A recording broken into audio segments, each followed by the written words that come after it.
Enano mekofa eye Suame Interchange baby a yedi dwuma no. Na before say meye say meka ho asem ana say meka bibi afa ho na enura bibi abebom. Na mepese ye kɔ nkakra na join your Facebook na yenhwe ade wo Suame Interchange. Na do dan kwa Akufuado the NPP ebe hye ho bo se wono betu ho anamo na Suame Interchange no wo matumi aye na aboa traffic situations I wo eye Kumase, particularly around Suame. It is all the free so full line ho be fabric po be ria Suame ene ade a na wo musu ebe fa Suame roundabout dia fam eko Mercury magazine Mercury hono de kwa akọ ofin so ne ade no wo musu ebe branch dia fam akọ fatafo edi akomu akomampon no ni nyina no na traffic no ano eden ti ukoduru Suame roundabout a na ani enyan ade ba akọ na da santeman akoma so ne se ye benyamwa. So the NPP promise here. Now there's a document from Parliament, the Committee on Roads and Transport. One more etna so bra Suame Interchange honsem eba yenwa minister sa time the Honorable Minister for Roads and Highways Owura Kwesi Amwakwata on Tuesday 19th July 2022 elenu before the House of Parliament. Na ehonsem kakra committee ni famu no eni adwane Facebook insha 104.5 ni eni famu na wanke kan ye wunim na ni atie ni wose the Honorable Minister for Roads and Highways Mr. Kwesi Amwakwata on Tuesday 19 July 2022 laid before the House of Parliament the contract agreement between the government of the Republic of Ghana represented by the Ministry of Roads and Highways through the Department of Urban Roads and Rango Disma GV, a joint venture between Rango Construction Company Limited and Talares Disma SL, if I got the name right, for an amount of 140 million euros for the design and construction of phase 1 of the Suame Interchange, an ancillary work at Kumase, Republic of Ghana. The contract agreement was referred to the Committee on Roads and Transport for consideration and report in accordance with Article 103 of the 1992 Constitution of the Republic of Ghana and Order 189 of Standing Orders of Parliament. It is worth noting that the commercial facility agreement to finance the phase 1 of the Suame Interchange and auxiliary work project has been considered by the Finance Committee. Said has been considered by the Finance Committee. Now, near the Edikaya Yakayina and Era Amwako Ata Edekoto Parliament said Suame Interchange, you know, ye pesi a chassis, Nesika, anyone Kaya Womoye about 140 million euros.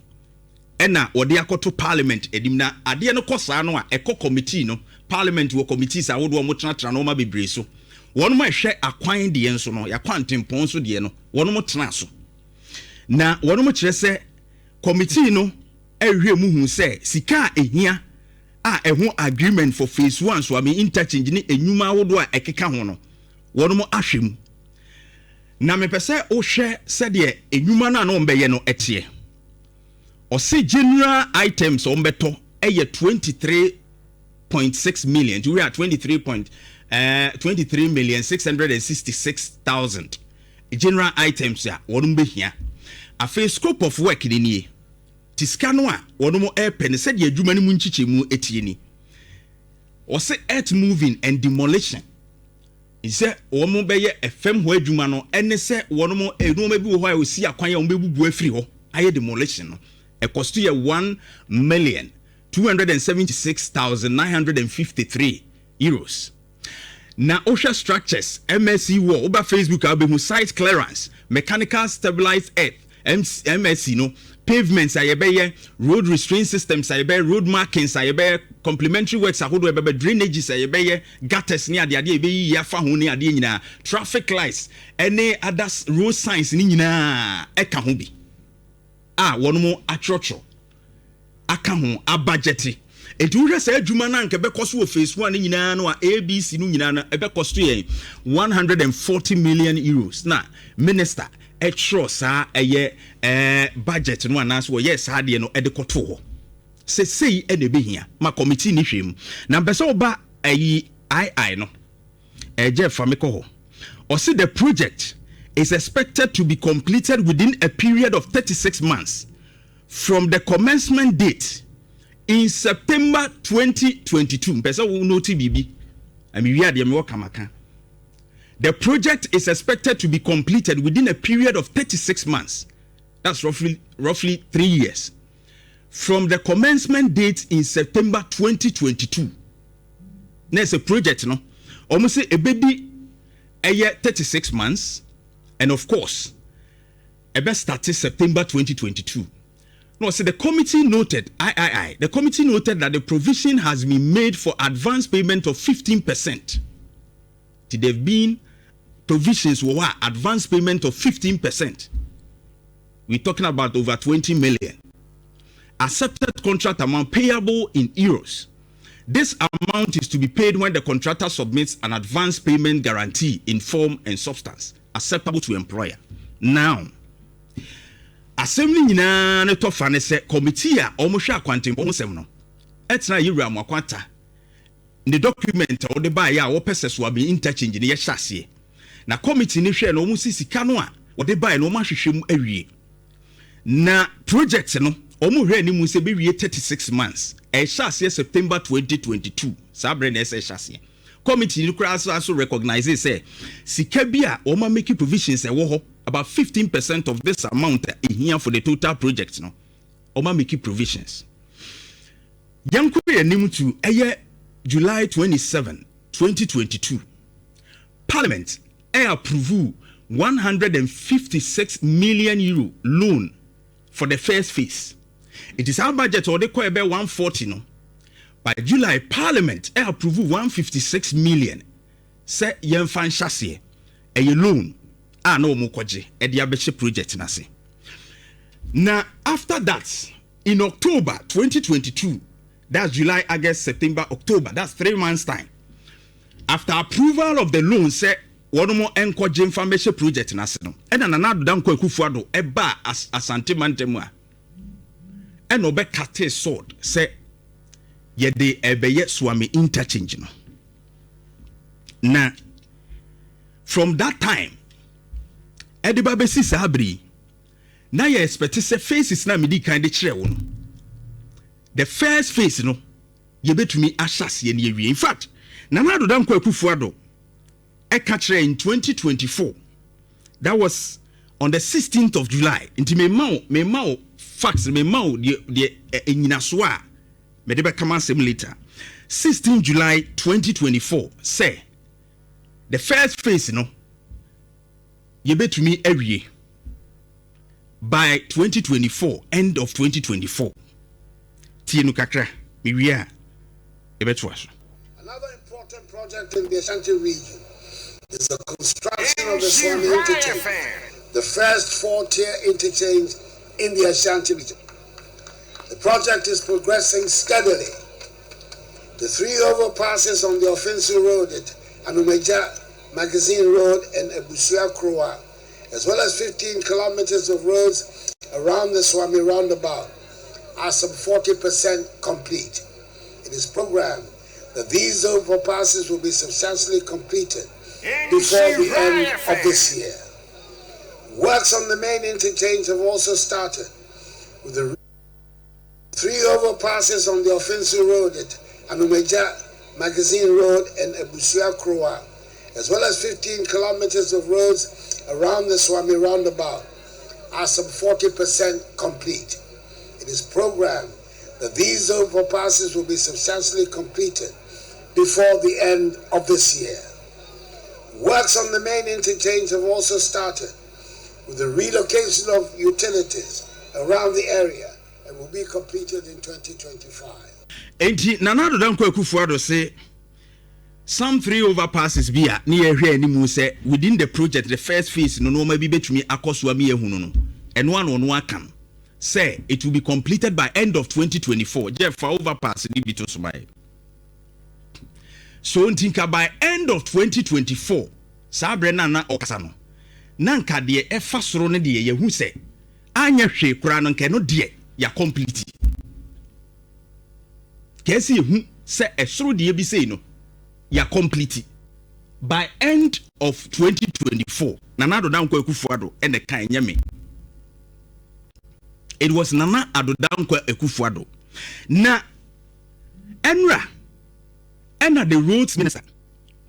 Yewra Gota. Can't seem be fast Suame interchange. Na me pese utie na once what said yet na ho asem maka. Government awarded a project called the Suame Interchange. Yeah. It was a loan agreement, and because of our debt situation, the contractor can't draw down. Okay. And the contractor is struggling on the site. What we want to do is to work to complete a number of the levels. We are told that if we complete the first two levels, for now, it will address significantly the traffic situation. Once we think of doing the rest in the future when we raise the money. So those who are asking why are we not doing the 4, it's simply because we don't have the money, because currently the contractor hasn't got any money at all to do anything. I think it's better to do something about it rather than waiting until we find the loan to do that. And then when you get to Sunyani, the previous NDC government attempted building. And Yewra Aboza ensem na ne all patch say Sika nan mature parliamentary documents say even 15% kra no ma pushia provisions wo parliament approve so mko pelu nimra ne ade since 2022 no so omo de be she project mu am yatimi akoyede mu no o kire say contractor ne start ye no was struggle say sika no emma and so project no mo ye no ehu sika ne o kire ne say enna ho entiama ayedin se wo betumi aye no for betumi complete 40 no at a time, and was say they will start be chassis na yedi kan se be ya ebeboa ma traffic situation said ye hwochere ene ade no mfuturo ni ade no eso atumi ate na traffic na ache what for me interchange wo na ye no atumi akofem na akire sika eba wo mo ayede aka na mahu se dede bebre ekoso ohwe awa Muhammad Mone ada we no ma hyase and na wo mo attack minister no. But you see, I ask myself, say, aren't you ashamed of yourself? Etienne say uye NPP ni anase uye uwo nanado aban mu a enye wani wu say uye adwuma wo nanado aban mu enye wani wu say obeka Suame interchange ho asem. Is a question. Enti wo ye adwuma wo ye appointee say wo ye regional minister say wo ye minister of state ana oji appointment bi wona na Ado Dankwa Ekufuado aban mu ana say wo ye MP in Ashanti region over 40 MPs amwo Ashanti region no mo ye NPP MPs no enye wani wu say wo beka Suame interchange asem enye wani wu say ube bie wa no say wo ka Suame interchange asem. Because project we want to me has to pray. Want to me nature so obom paye. Say nyame enso nanado akoma munu onya odomeye interchange no. Want to me no obom paye. Want to me bom paye. Interchange. We are praying for you. The commencement of interchange become the reality, not cutting sword. That is why we are permitting His Excellency the President of Republic that interchange. We are praying for you. The commence. He prayed for the interchange. Won't me bompaye my interchange no. Say be ye be chassis. Sabra bompaye na 2023. Document was laid in Parliament 2022. Nanado be kate so 2022. A delay ya me 2023. Sabra na parliamentary committee ne say 15% crop provisions were of the amount. Ekosi say entienya wadi say nei wo stronghold Ashanti region na now we are appointee we NPP mu a obeka Suame interchange one semene. Aren't you ashamed Now what you crofo na say 40 and e be any 2 tier. In fact, minister statement mu eyin wo kan say at the completion stage in e be 2 tier. Also they will start with the initial phases, their levels. And then they can't actually complete the 4th year now. But on be the edikan easy traffic. Then they will find money to continue the rest. And no ya sesana change adeni boomwa. But moral rights ben and a wo. So we are appointee kra na say eyiwo nanado government mu over 8 years. Me mfam free home since 2022 project na 36 months. It is ye can see a year enka from that time no nanado be kate sword no. Ebesi sabri. Enka sabri nki ye ebia road markings ni ye. But no futuro na eboyen as of nanado be free so. Because me cry me when he said first phase now was say ebewie no na political talk.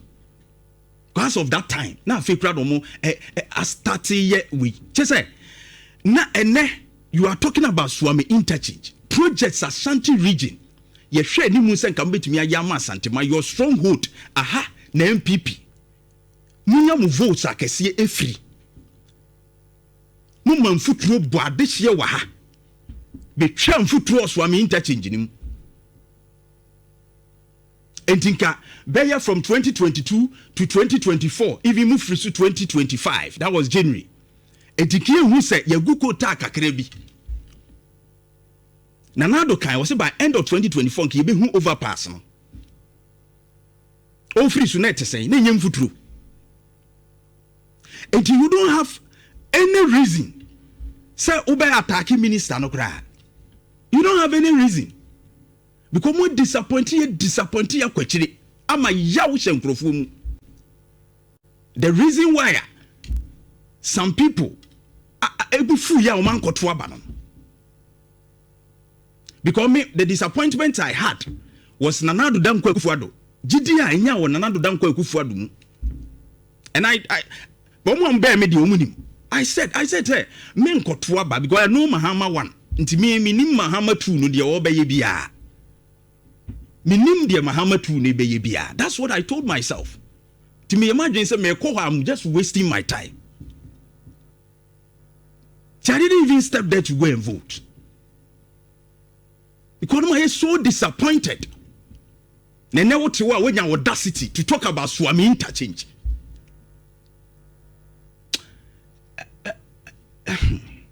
And some people say eno na wan so wakoma mu anso no mu wo be ka de yenka na yeso wakodidi atem wo ka yeso wakodidi atem eno ma bi wo wa wan so wakoma mu pa wo be ka nsem bi a wo ka wie be ka so wadidi nkrofo atem wo wa somu a wakogye hu sika se wo gye hu sika de abaye adwuma no anya approval say uko wanim no na say na nka mu da ho na ye easy to get the funds to complete her and now within by 2 years now we up to 2024 from 2022 to 2024 project ni 3 years now when you 2 years atna so when to me amfa anwie overpass no crowd promises nka end of 2024 na be wie no na wanya ya be moral right na be gina ho what edu ba bia ense yesu yakọ yensu yakomam na nya san sem bia be ka na nye we are appointee and now we are adwuma na Nanado Dankwa Akufo-Addo apemu a you don't have any right to complain about Suame Interchange. Ma yen ka ho asem. Ma yen ka ho asem. Na yen nya hu dede. Ade ano no. Wo disappoint Asante man phase 2 of KJT ankosi hwe. Muko se wu a mo anya no hwe. Projects be ani yehwe monumental projects as Ashanti region ye nim timi banyam a whole party ya mamos votes akese you did nothing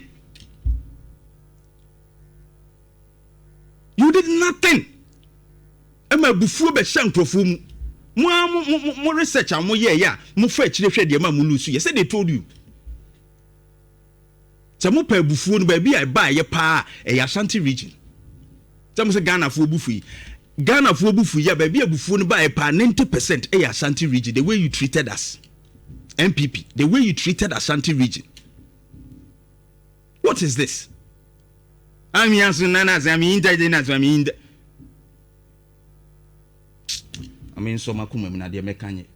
Oh, yeah! Come on! Nhyira 104.5. And now, who you want?